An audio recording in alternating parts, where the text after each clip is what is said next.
Saludo ako sa inyo, mga social workers. This is it. Ngayon na tayo magpapacheck up sa doktor. Nandito tayo ngayon sa JBL Extension ng Pampanga. Siyempre, susunod tayo sa tamang proseso, ang pumila. First visit, kumuha lang tayo ng schedule for laboratories. Para sa fasting natin, kakain lang tayo ng 5 pirasong okra at hard-boiled egg. Papunta na tayo ngayon sa laboratory, pero bago tayo pumunta sa laboratory, i-check na muna natin ang ating blood sugar gamit ang glucometer para makita natin ang accuracy ng ating glucometer. As of this moment, ang ating blood sugar is 133 around 6:40 a.m. Kuhanan na tayo ng ating blood chem at bukas ay babalik tayo around 9 o'clock para makuha ang resulta. Ngayon na ang araw na kukunin natin yung lab test. Pero bago tayo humarap sa kanila, gamitan na muna natin ng face tube breath spray para mabango ang hininga natin. Fresh na! Let's go!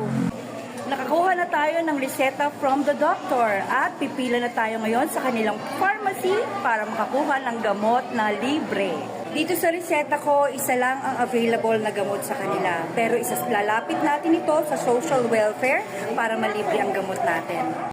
Hindi mo maiiwasan na sa government facility o government hospital ay mahaba ang pila.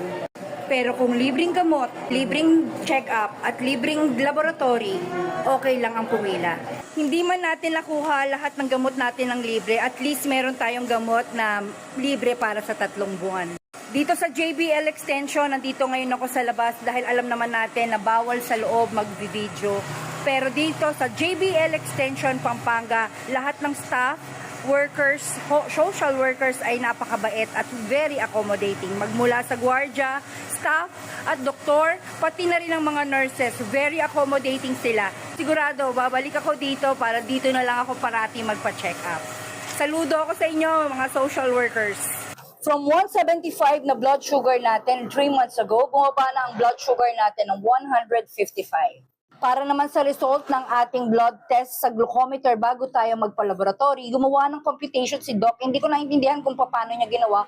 Meaning, yung blood sugar test natin sa glucometer, nag-add lang ng 20 para makuha ang tunay na blood test from the laboratory. Ganun ang pagkakaintindi ko. Ewan ko, hindi ko lang sure, pero ganun ang pagkakaintindi ko. Sa meds ko naman, ine-expect ko na bababaan niya yung dosage ko, pero tinaasan niya ang dosage para mas mabilis daw ang pagbaba. And then close monitoring ako for 2 months instead of 3 months. So ipagpapatuloy ko lang ang healthy diet, 2 months, mabilis lang to, at babalik tayo sa doktor. That will be all for our today's journey sa check-up natin. Abangan natin kung paano ako naging mabait sa next visit. Bye!